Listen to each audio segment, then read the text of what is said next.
Son of a gun.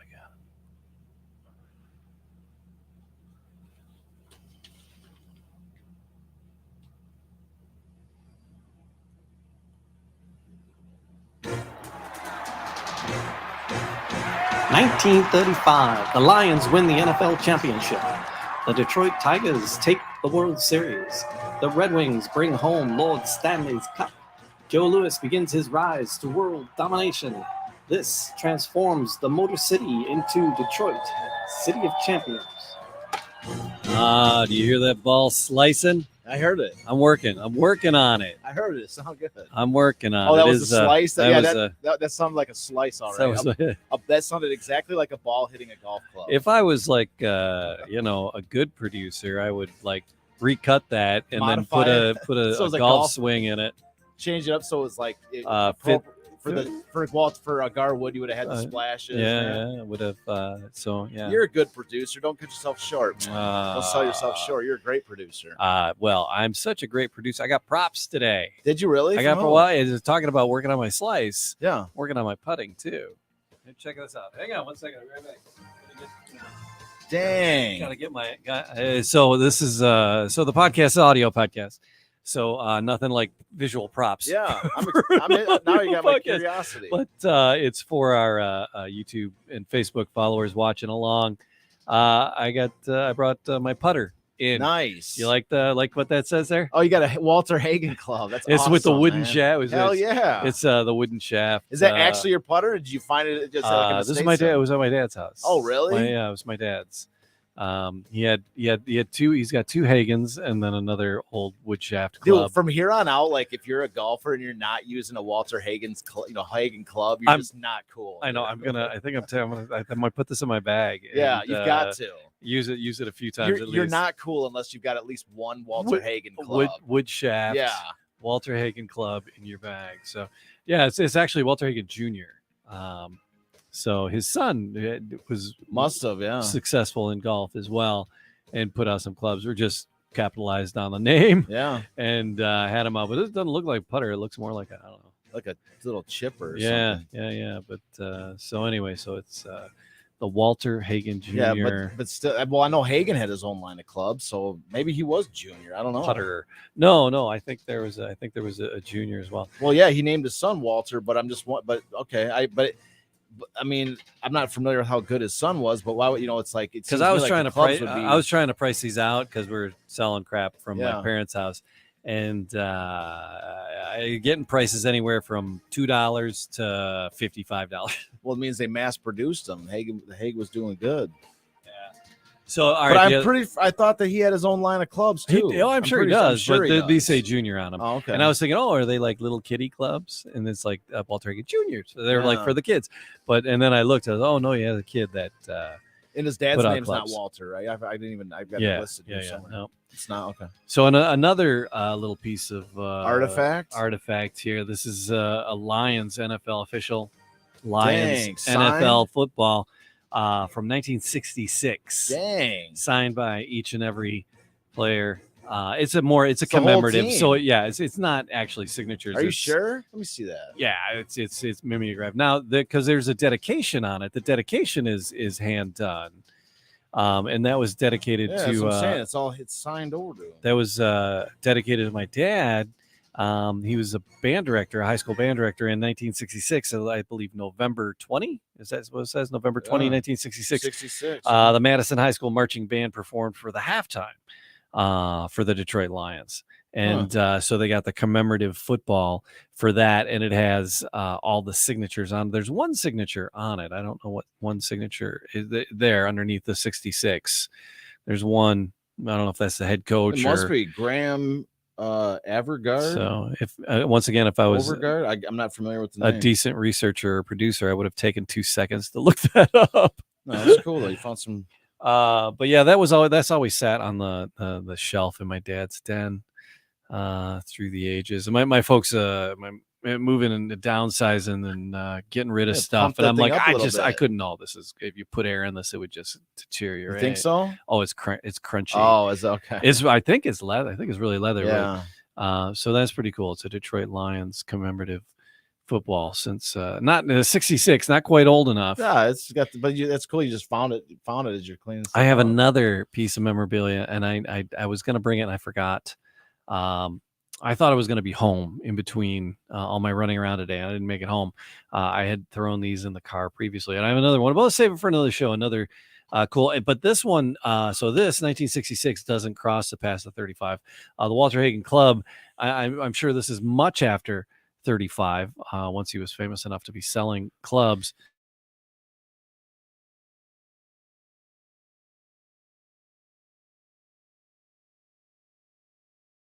The other piece I have actually crosses the 1935 line, does it really? And it does what everybody does to 1935 and the City of Champions story. It omits it. Yeah. What is it? Or are you just you're wait for the surprise? We're teasing. Okay, so we're okay. teasing people for the next piece of memorabilia that I'll bring in. So anyway, yeah, I don't know who was famous in 1966 on the Lions. Yeah, you got a few names on there. So, but yeah. So I thought that'd be fun to share. You know who would enjoy this? Who's that? Tom. Yeah. Tom would love it. I'm going to leave this ball. Tom would know every single guy on there. Probably. I'm going to leave this ball in studio till Tom comes in. Yeah. And but I'm going to take this putter and I'm going to use it next time I'm on the course. Do it, man. You might get into the zone. I'm thinking no. Golf spirits. No. But Walter Hagen, the Walter Hagen Golf Club, and that's what we're talking about here. Detroit City of Champions. If you haven't tuned out yet, thank you for joining us. Like, subscribe, leave a comment. We appreciate it. Episode 71. 71, yeah. 71 episodes, man. We're trudging through. Beast mode. Yeah, but I got distracted by my props. Tell a couple people about the podcast. That it always helps. Share the ideas with somebody. We try to share it all the time with people. So if you do the flyers, same, we handed out quite a few flyers this week. Certainly be appreciative of that. And we are in the midst of Walter Hagen. So the war kind of interrupted. World War I, the big WW1, interrupted, and yet at the same time expanded golf. Yeah, World War I had a massive impact beneficially for golf in that they were raised. This is what we talked about last week's show, was that the Red Cross. They went to go raise money for the Red Cross by doing golfing events, and they inadvertently led to the idea because they were like, well, let's raise money by having opening up and letting people come in and pay tickets to watch, the best golfers at these different golf clubs shoot. In the members of the club will serve as their caddies. Like, it's just like a kind of a fun event outings and see whatever money they could raise. It'd be great. Holy crap, we raised a crap ton of money. Yeah, and they were realizing they were raising ridiculous sums of money. Ridiculous sums. Like Walter Hagen, we talked about how he set the all-time record for the largest earnings at a tournament of $1,000. And because they used to just pass the hat back then to raise the money for the tournament prize, for whatever tournament. And then but then when they started, in these World War I years, they raised over $1 million, which that's 1914, 1915 money, exactly. And so Walter Hagen even said himself, he was 29 million. He said he himself was personally responsible for raising over $125,000. So he's like, if I could raise that much for the Red Cross, well, we can bring that kind of revenue in for actual, once the war is over. So that's what led to the idea of opening up the basic idea of keep that in my pocket. Exactly. I'm actually open it up charging admission, charging the gallery for admission, which led, they said besides the insane, new piles of money for the golfers for the prizes, they could they could upgrade the courses. They could hire professional staff to manage it, manage the actual events. They could do a ton of stuff. When you have more money, it can be way bigger and way better. So that emerged out of World War I. And if it wasn't for this Hagen book, I don't know where else you're going to find that, because I've looked at I was looking for stories of that, but outside of the Hagen himself, and he's in there. I didn't see anything. Like I say, it was sort of a cursory look. I haven't read every golf book in the world, but Hagen himself is that's what happened. So anyway, so that's, I thought that was, I thought that was a really important, kind of component. Hagen, of course, is right in the center of it. And so that's of course during the World War I years, 1914 to 1918. And so during this time, in Hagen, of course, he tried to enlist in the war because the U.S. entered in 1917, but he was turned down because they're like, you're making so much money for the Red Cross, like you're doing your part, like you're more valuable as a fundraiser. So he didn't end up getting into the war, but following the war, so the last U.S. Open to play was in 1916, so there was no U.S. Open in 1917 or 18. Okay. And so, but in 1918, this is sort of give it away a little bit with the title of the episode. But in 1918, the Haig moves to Detroit. Oh, okay. And so this, where there's a reason why we're talking about Walter Hagen in the middle of this Detroit City of Champions podcast, because it's like this is a New York boy. Why do we keep talking about this exactly? New York guy? Yeah, he can't. He's born in Rochester, New York, and he's Rochester Golf Club is where he put in his dues as a caddy and all this. And then for most of his life, he's a massive world traveler. But as we're going to see today, he called Detroit home. In 1918 was the year he moved to Detroit. Okay. And this is, we're going to read the quotes here. I kind of reassorted them because they're, for his narrative, they were kind of broken up in a different way that I wanted to, then we can present in the book then compared to here. Yeah. So that's what I'm saying. So I kind of reshuffled them a little bit. So I thought I'd make a little more sense. I'll allow that. All right, great. And I hope the fans will allow it, but if they don't have an option, so I will let that happen. So they're just going to have to deal. So anyway, so the first quote I have, so this is the first quote about him moving to Detroit. This is like when he actually got when he first had the idea presented to him. So he's talking about like his love of cars and all this. And that's what leads into this quote. And again, this comes out of his own book, The Walter Hagen Story by the Haig himself. So actually, this liking for cars may have subconsciously influenced the decision I made in the summer of 1918. I played in the North and South Open at Pinehurst that spring, and a fellow, Al Wallace, purchased my ticket in an auction pool for $750, making me the favorite against Jim Barnes, Jock Hutchinson, Mike Brady, and other big stars of the tournament. Tommy Kerrigan was my playing partner in the final round. So in essence, this guy bought his ticket to like gamble on him. Mm-hmm. So like you could only gamble on each person can only, buy one person's ticket to bet on him. All right. So Al Wallace followed me around. He's the guy that bought his ticket for $750.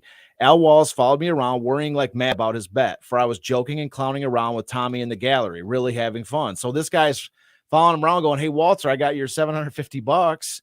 I paid $750 for the gamble on you." And Walter's like, he was nervous about his money, for I was joking and clowning around with Tommy. He's like screwing around. The guy's going, "Whoops. Hey man, my money's on the line here," and really having some fun. However, I won for him. He made me a present of $500 from his winnings and asked if I'd ever heard of the Oakland Hills Club near Detroit. I had not.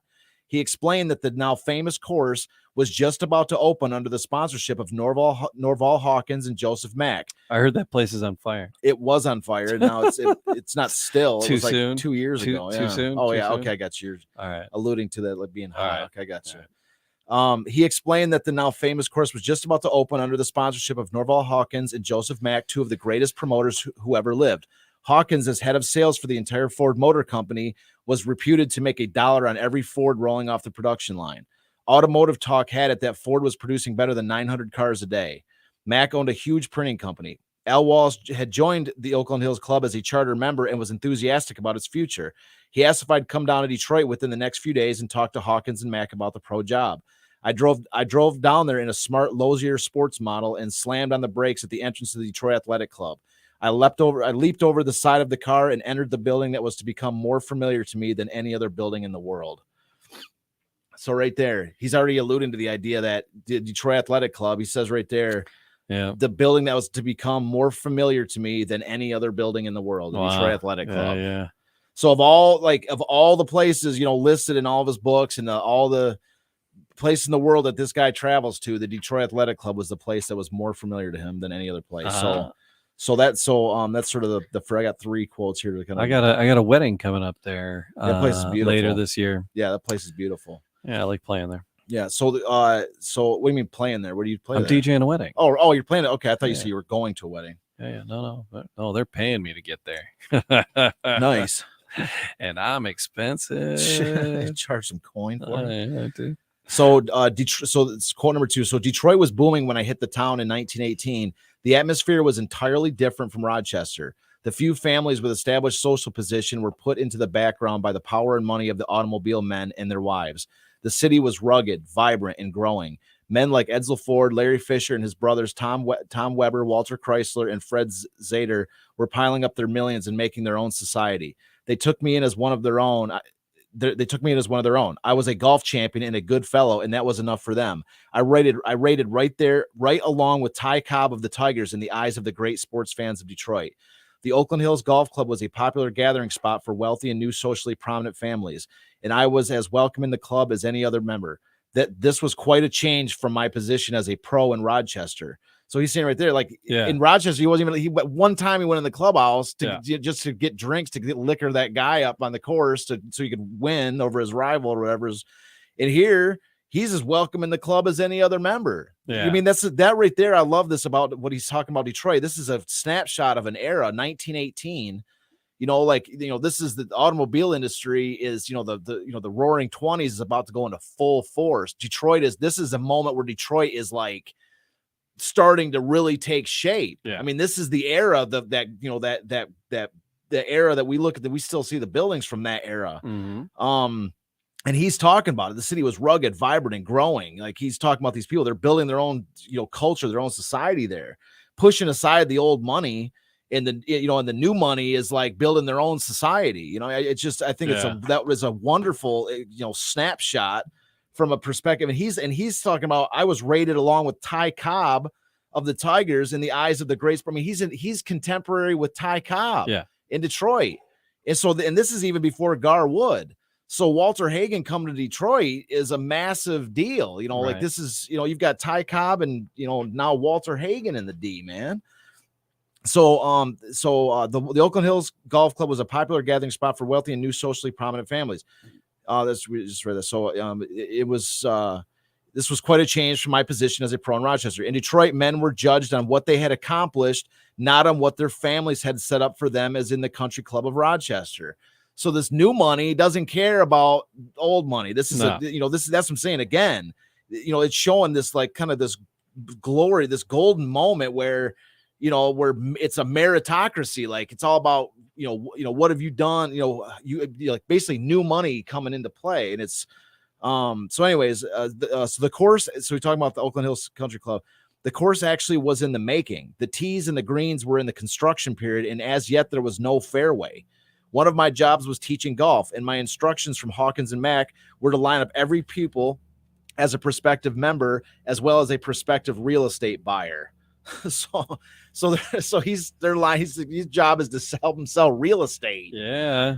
So anyways, so this is, that's what's, it's just, I just think it's a fascinating glimpse of Detroit, 1918. I mean, the city is on the move. I mean, it's 18. I mean, the Tigers have only been around for, at this point, 17 years. Okay. This is emerging Detroit. And where else do you hear firsthand accounts of somebody that was, and not just, just somebody random that was kind of like, oh, I went to high school in 1918. No, somebody that was a major player in that world. Right. Talking about Edsel Ford and all these, people that he's bumping elbows with, they're, begging him to come to, be the first club pro at Oakland Hills. And he's also talking about Oakland Hills isn't even built yet. It's not even finished. It's still, he's talking about the greens are still being built. So it's just, like I say, I think it's just a wonderful snapshot of that moment in history. And so the final quote, this is more of like kind of an interesting story. I just thought we talked about bringing out some of the color from his life instead of just kind of facts. And I think this is just a tremendous, like one of these like kind of color stories. Talking again about his love of cars. So he says, through the years, I was able to indulge in this luxury. I've owned some of the best and most beautiful cars ever to come off the production line. I was the first to own a Madam 10 16-cylinder Cadillac, and it was the first Madam 10 produced. The way I came to own it gave me a good laugh. So this is the first of these cars ever made, okay? Larry Fisher of the famous Fisher Brothers of Detroit was president of Cadillac Motor Company at that time, and he invited me up to his Maplewood Lodge on Thousand Islands Lake for some fishing. In the meantime, I had played a couple of exhibition matches, and I planned to pick up a new car for the drive up there.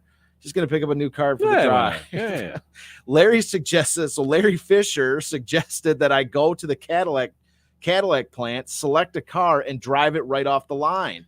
So Larry Fisher just telling him to go grab a car off the line. Grab one. Just go grab one. Not off the lot, off the line. Off the line. And Larry Fisher's telling him to go grab a car and drive it up there for this to go fishing with him. The plant manager showed me the new touring car, which I did not want. Then he showed me the first Madam 10 and explained, Mr. Fisher took this first one, but I'll show it to you. If you like it, we'll bring one up to the lodge for you. So I looked at that handsome Madam 10, liked it at once, and told the fellow, bring one up for Mr. Fisher. I need to get up there. He doesn't. He's already there. He protested that Larry's initials were on the door. Take them off, I said, and put mine on. I'll wait. So I pulled up into the driveway of the lodge about 4:00 in the afternoon. Some 14 fellows were lined up at the bar enjoying Larry's special cocktail, an old fashioned. Well, I called to them. I'm just in time for a little hoot. But Larry immediately insisted on knowing what style car I'd chosen and let everybody out to look at it. His eyes popped when he saw the Madam 10. Hey, he said, that's my car. You told me to pick the one I wanted. I told him casually. Well, this is it. But it has my initials on it, he protested. WCH, I read to him slowly. That's me. Walter C. Charles Hagen. He laughed then, and frankly, I think he approved of my choice and was complimented that I'd selected the car he liked best, too.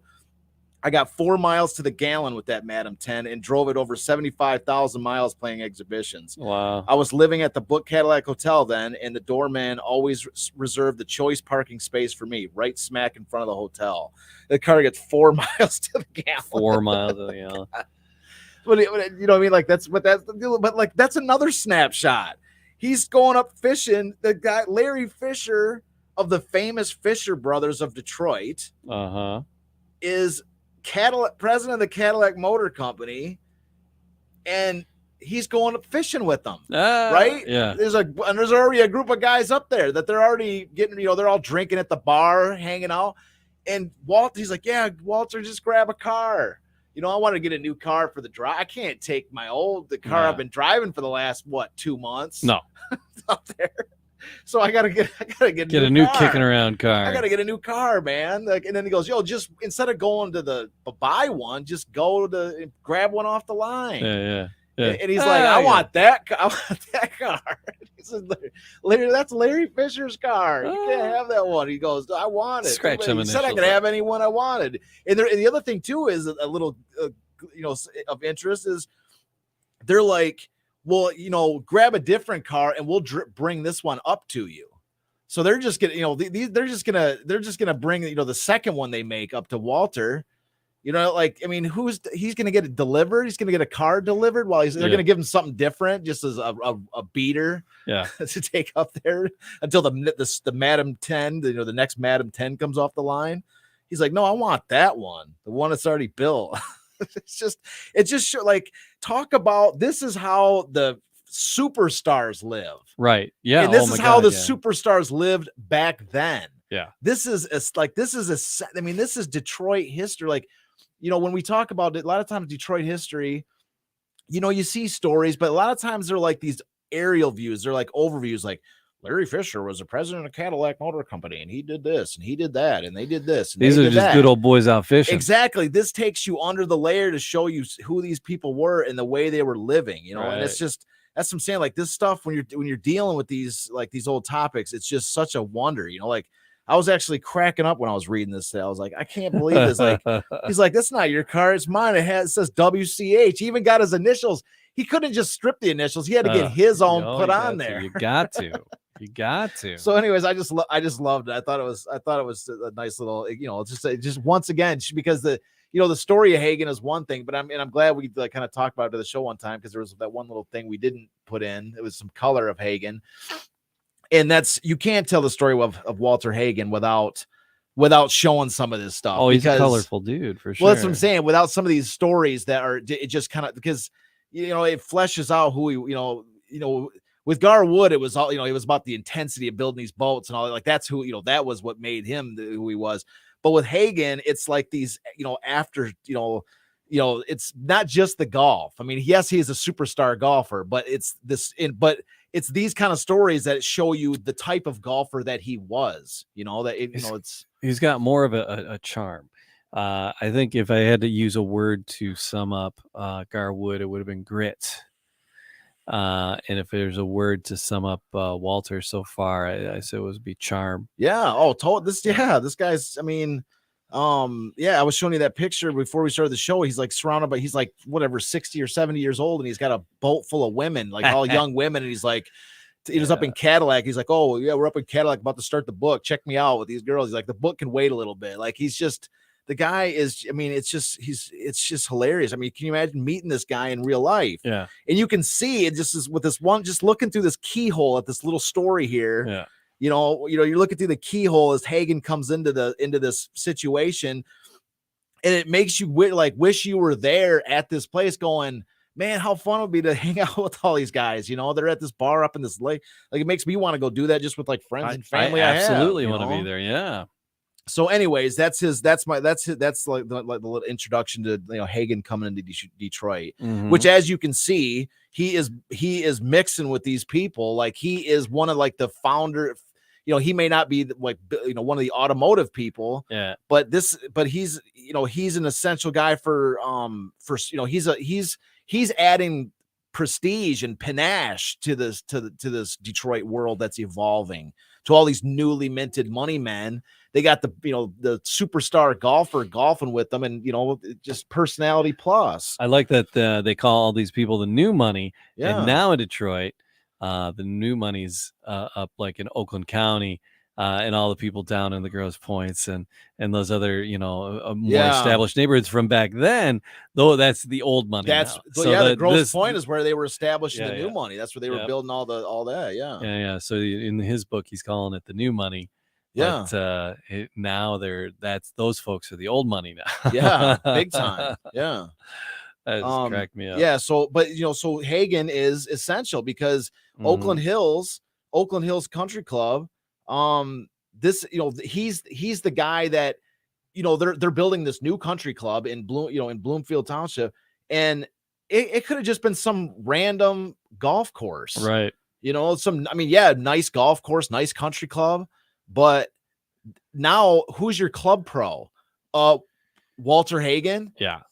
That it immediately puts that place on the map. Anybody who's anybody wants to go, that's who's your club pro? Oh, some, Jim Smith from, wherever. Who's that?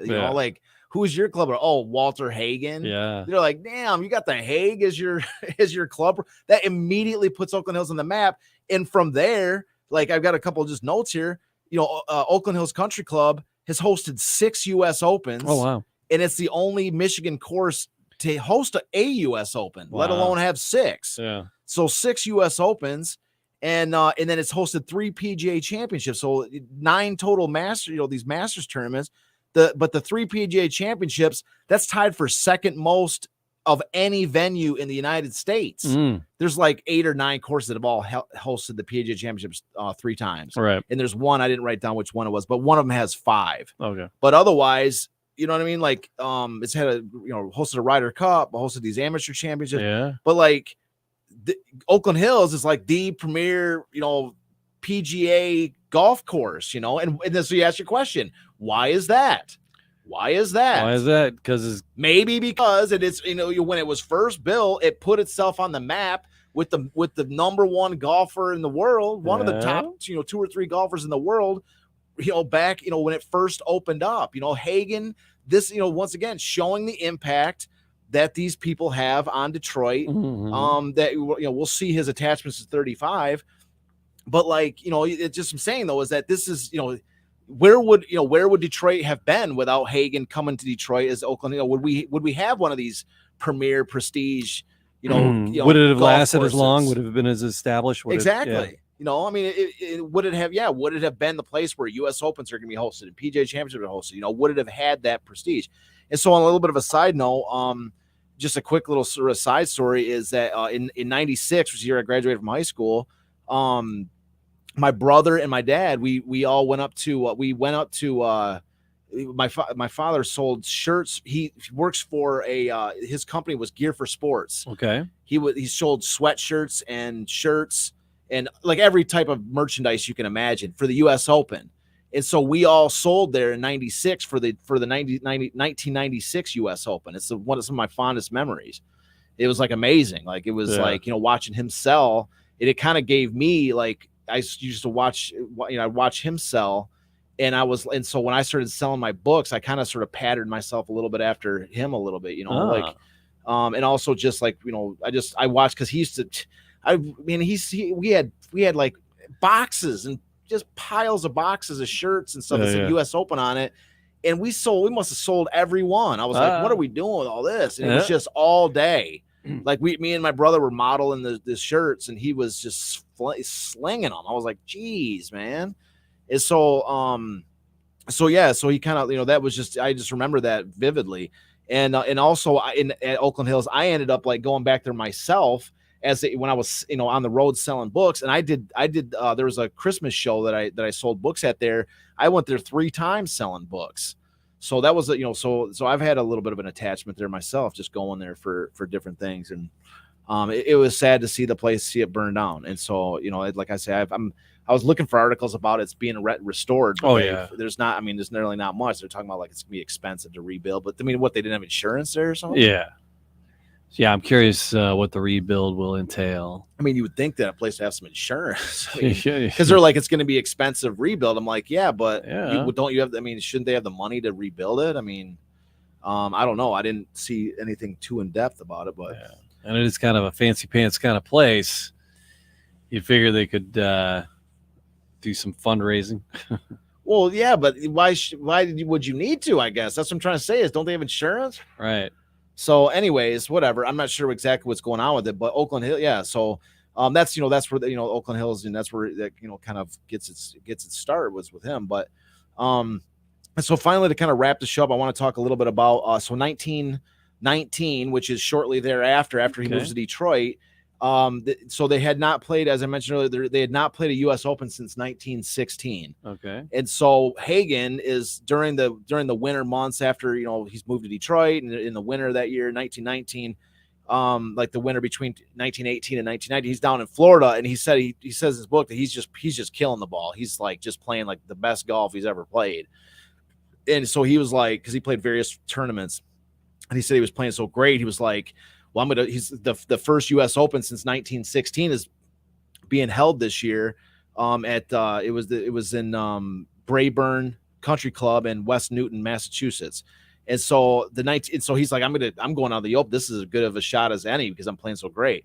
So he goes to try, and other people are telling him like, it's been a while because the last one you won was 1914. Yeah. So, if you really want to stay as this Billy Badass superstar, you might want to, think about trying to win another one. You know what I mean? Like, what have you done lately? Type of thing. It's just now at this point, it's been 5 years.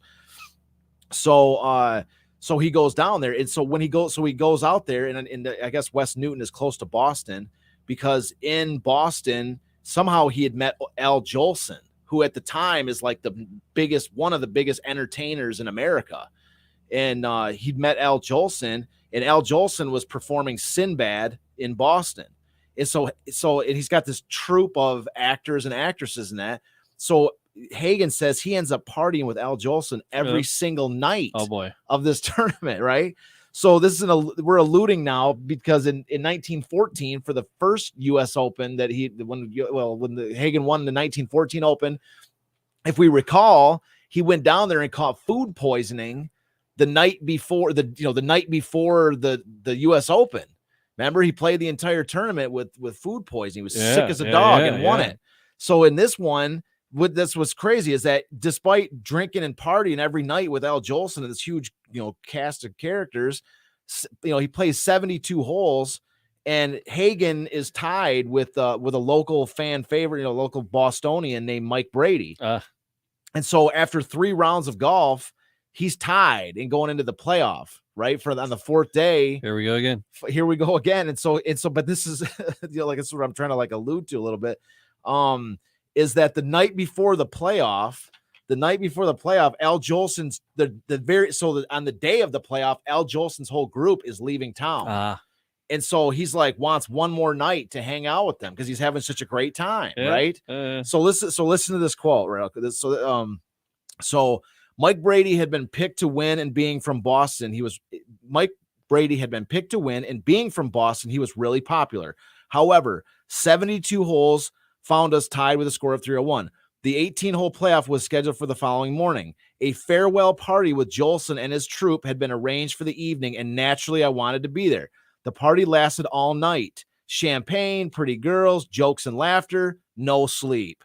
In the small hours of the morning, I recalled that I had an important date within a few hours. So in the small hours of the morning, I recalled that I had an important date within a few hours, meaning the playoff for the U.S. Open in a couple hours. I dashed back to my hotel for a quick shower, a bit of breakfast, and fresh clothing. A disco nap. Yeah. Then I wheeled my big Pierce Arrow out to break. He's got a different car. Now he's got a Pierce Arrow. This is like not even a year later. Then I wheeled my big Pierce Arrow out to Brayburn for the playoff. I found Mike out there. He'd been hitting practice shots for more than an hour. We tossed for the honor, and Mike won. The first hole, a straight par 4, slightly downhill from the clubhouse, and a brook crossing just in front of the elevated green. I watched Mike taking a couple of swings with his driver. The sun appeared unusually bright on the white ball, and every movement struck me as amusing. While he was still taking practice swings, I jogged into the grill and bent a quick elbow. We each made a 4 on that first hole. So I'm going to repeat that again. So this is the getting ready for the first hole, okay? While he was still taking practice swings, I jogged into the grill to bend a quick elbow. We each made a 4 on that first hole. So he was taking too long to tee up his ball. I'm going to go in and get a drink. You nailed it. Little hair of the dog to get him going for the final day of the U.S. Open. For the tiebreaker. What was it, $1,000 running on that? God, more than that by this point. Because this is the purses. Yeah, now they haven't. Now, not anymore. Not with the gate receipts from the gallery showing up. It's probably way more. So he's like, he just met, and he's just goes on about. He's just telling the story of this final day. He's not like there's no exclamation point there. No, there's no like emphasizing this point or anything. He's just telling the narrative of what happened. He's like, went in there, bent a quick elbow, getting a drink. You got to get a drink in me to get the hair of the dog. And then I went out and hit a 4 on the first hole of the tie, the playoff of the U.S. Open. I mean, this guy is a beast, dude. This guy is a beast. Yeah. He's like, hey, Walter, where were you? And it's not like you think, he didn't say, I went and hit a flask so nobody would watch me drink at the U.S. Open. No, he went to the bar and got himself a quick drink. They're like, imagine being the bartender. Aren't you playing right now? Hey, man. Hey, Walter. He's got his golf cleats on. He walks into there and he's like, hey, give me a drink, man. There's still a couple people maybe ordering a drink. They're hey, let him through. He's on the first hole. He's about to tee off after Mike gets done practice swinging, So so how do you end up doing? So anyway, are we going to let him? Oh, yeah. So that's how we're going to finish up. Is kind of talking about, because the end of this is fascinating. I think, at least very interesting. So they both got a 4 on the first. 4 in the first one. And then, but through 10 holes, Hagen is up by 2. Okay. So on the 10th hole, he picks up a matchbox off the ground. And it took me a second to kind of digest exactly what this meant. But there was a rule in place at the time, and the rule was called a 20-yard from the hole rule. Okay. And the 20-yard from the hole rule, and so I believe it meant, I was actually looking up on the internet, I didn't even see anything. I don't even know if it's still a current rule in golf. But the idea is if there's any debris around your ball and if you're within 20 yards from the hole, if you try to clean up any debris to make your ball easier to hit, right, then you lose 2 strokes. 2 strokes. Yes. Okay. So the referee comes up to him and says, 2 strokes for the 20-yard from the hole rule. And Walter's like, he admits it. He's like, I don't know what I was thinking. That was stupid. I picked up this matchbox. And so Walter says he was 2 club lengths away from the ball and 60 feet from the hole. So 60 feet is basically 20 yards. Yeah. So 3 feet in a yard. So he's like dead on 60 feet from the hole, or in 20 yards from the hole. And so this referee invokes this 20 yard from the hole rule. But was it improving his lie, or if it was 2 club lengths away from his ball, how's that improving his? Exactly. That's probably why they abandoned the rule. He wasn't standing on it. He wasn't. It wasn't like touching his ball. No. He says if it was 2 clubs away from his ball, then that doesn't fit the rule. Anyway. There you go. Exactly. That's probably why they abandoned. Or somebody the rule. rooting for the local guy and trying to skew things for the local guy. So that's what I'm saying. That's what I was reading. I'm like, what are you talking about? And he goes, I don't know what I was thinking. I just picked up this matchbox because it was kind of distracting me. Right. And that's when the ref, the official comes over and is like, hey, that's 2 strokes. And he's like, what are you talking about? This is the final day of the U.S. Open. Right. You're going to flag me for two strokes for that penalty? Yeah. So anyways, I'm going to read to you the sort of what happened next, and then which is like kind of going, basically how this tournament wraps up. So a brother professional who was following me volunteered the information to me that Mike, meaning the guy he was, Mike Brady, the guy who was in the finals with him. So a brother professional who was following me volunteered the information to me that Mike Brady had done the same thing on the 9th with a small stone. I stalled off Hoyt. Hoyt was the official. We went on playing the 13th, but at the 14th tee, I called Hoyt over and told him about Mike. He asked Mike about the incident, and Mike admitted he had picked up a stone on the 9th, but he wasn't aware of the exact location of the stone or its distance from the ball. The official suggested we go over and measure both our supposed violations, but I said after this hole, for I realized we'd then be closer to the 9th where Mike's incident had happened. That was a little fast thinking on my part. When we'd hold our putts, Mike and the officials went over to study his possible violation while I relaxed on a bench and smoked a cigarette. I needed every minute of rest I could grab. This being the morning after the night before. That's an exclamation point. Yeah. So actually, I needed every minute of rest I could grab. This being the morning after the night before. So, well, what's the verdict? I asked when they returned. Mr. Brady admits a 2-shot penalty. Let's look at yours. Never mind that, I told Fred Hoyt. Mike, were you penalized 2 strokes? He admitted he was. All right, then, I said, I'll take 2 also.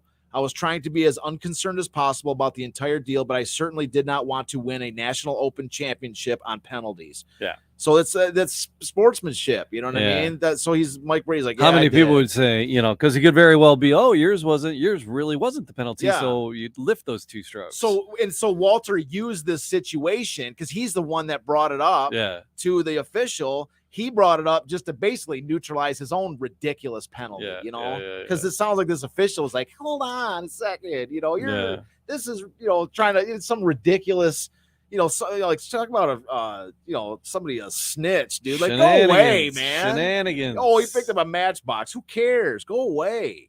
And that's probably what Hagen was thinking. Like, he's like, dude, Mike, we're good, man. I'm not even gonna. Let's just neutralize it. Right. So going up to the 17th, so it neutralizes 2 strokes. Walter still ahead. So going up to the 17th, I was still 2 strokes ahead of Mike because of the first 2 holes and his quivering muscles. Meaning, there was an earlier incident. That's like earlier he kind of baited him into not doing too well because he's like, hey, you should roll your sleeves up and show off your muscles or something. Like that was a whole. I could have read that too, but it was a whole nother segment to throw in. So and by this time too, playing was not my only problem. I was having a darn difficult time just staying awake. The 17th is a tricky hole, calling for a draw shot off the tee. I skied my drive and the ball sank in the sandy loam to the right, completely out of sight. Hoyt would allow only Mike, me, and our caddies to hunt for the ball, while he stood watch in hand, ready to call the 5-minute rule for a lost ball. This guy is such a man. He's like, I'm going to call a 5-minute rule if you don't find your ball. Like, get out of here, man. Yeah. So Mike and I wandered around, sticking our fingers into the sand. So his rival's looking for the ball. He sounds like a good dude, man. Yeah. So Mike and I wandered around, sticking our fingers into the sand, and here Mike's sportsmanship was displayed. He found the ball and called me over. I demanded the right to identify the ball. If I played it taking more than 2 shots, then it wasn't mine, I'd be disqualified. The official, so he's using that right to be able to, the right to pull it out of the sand to identify his ball and then put it back in because he doesn't want to not play his somebody else's ball, you know, that fell in there inadvertently, because then it's a 2-stroke. So that's like kind of going against it, because like, who wants to play that ball? Like he's not like playing a better lie, you know. I mean, he's like, it's a sand trap. So anyways, I demanded the right to identify the ball. If I played it taking more than 2 shots and it wasn't mine, I'd be disqualified. The official protested, and I insisted, knowing the rules would back me up. So many different stories have been told about this incident that I'm glad to clear it up. I mean, this is like the last hole of this, you know, second to last hole. Neither Mike nor any official touched that ball or cleaned it. I picked it up, found it to be my ball, cleaned it off, and placed it gently back in the hole. So he didn't ram it back in, he just gently back in the hole. Now I could see it and hit it. I wasn't worried about what the officials were screaming at me concerning rules, for I had learned them too well in those days in Rochester after my first open win. I took a 5 on the 17th to Mike's 4. We each took a 4 on the last hole, and once again, I was USGA Open Championship by just 1 stroke. Wow! So that was the drama that led up to that final shot. You know, the official going, "Hey, you can't do that." You know, he's going, "I know the rules, man. Get out of here." Yeah. So this guy, you know, this Hoyt guy was like, he's just like his little nemesis. He's like, "Go away, dude. I'm trying to win the U.S. Open here." 2 strokes, no soup for you. Yeah, he's like, "Oh, hold on a second. You know, you're broken a 5-minute rule." And he's like, "Get out of here, man. We're just trying to play a game of golf, see who wins. Get out of here." Oh man, what a character. Charm. That's it. Charm. Yeah. That's what he's got. He's just rich with charm. Yeah. So this is what we're talking about. He moves Detroit, wins the second U.S. Open championship. It's the first U.S. Open since World War I began. I love that he's in the city and making it his own now, living in the book Cadillac. That's got to be really cost effective. Well, he's already saying that, he's living a playboy lifestyle, for God's sake. He's winning U.S. Opens. He's a head golf pro at Oakland Hills. He's going to the Cadillac and taking the president's car off the line. That's the kind of, love it. Yeah, he can afford the book Cadillac hotel. Yeah.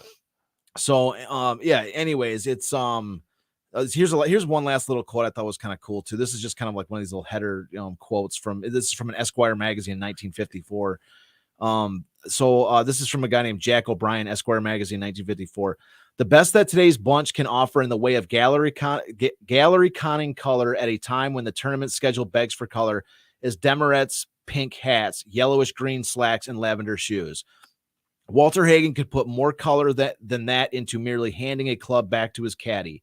Like the day he hit a $3,000 putt, and while the ball was still rolling, regally tossed the putter back to his caddy. Or the day he arrived at a golf course wearing last night's tuxedo and this morning's hangover and shot a 67. Hagen's kind of color played a part in the winning of championships. So he's throwing the club back to his caddy as the ball is still going towards the hole. And there's another mention in this chapter where Hagen was talking about some guy, and it's kind of going back and forth, and he said, "But nobody was better than me at putting." So he's claiming like he was like the best putter in the world. Like that was like his. Like that was what he's like his claim to fame. What he personally was saying about his own game was there's nobody that touched me in putting. So that's why this guy's saying the time he's a $3,000 putt, and while the ball is still rolling, Hagen's handing the putter back. Like that's like Steph Curry hitting a 3 and like turning away and looking at the camera before it even hits or whatever. It's a walk-off home run. Yeah, like a walk-off, but not looking at it. You already know. You're so confident it's going in. You're like, it's in. Yeah. I know where that's going. Yeah. So that's where we're gonna leave it. And, all right. So like I say, Hagen, he moves to Detroit and he wins the second U.S. Open, 1919. I'm having fun with Walter Hagen, man. Yeah. I appreciate that. That is very, very cool. Well, I'm working on a 17-hour day. So, let's put a pin in it. Cool. It's always next show, right? Yeah. All right. So, like, subscribe, leave comments, tell friends, do all those podcast things in all the podcast places. We appreciate it. Charles, the website, as always, DetroitCityOfChampions.com. That's it. There's a link tree link there to find all the socials that it's on and everything. So do that. And we're going to work on my putting because I got my Walter Hagen Jr. Club, putter out. And we'll see you next time on Detroit, the City of Champions.